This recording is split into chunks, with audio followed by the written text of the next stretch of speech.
Солар көрген қорлықты сенің аға бауырың көріп жатыр. Сенің аға бауырың сөйтіп жатыр. Күзира Әуелхан түрмеден шығып айтты, жас қыздар ұйғырдың, қазақтың қыздары жоғалып кетеді дейді. Қайда кетті олар? Қайда кетіп жатыр олар? Не сойып бауыр бүйрегін $1,000,000 жіберді. Немесе ойыншық қылып жатыр. Менің қолымда дәлел фактісі бүкіл құжатымен тұрып, жариялай алмай тұрып, өзі келісім бермей. Міне ғалым куә.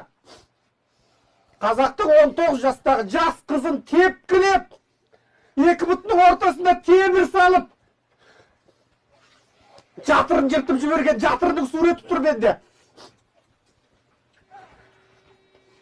Қазақтың сұлу әдемі қызын қорлық қылып, ойыншық қылып, оған сондай бәдік фильмдер түсірткізіп, ертең оның үнін шығартмау үшін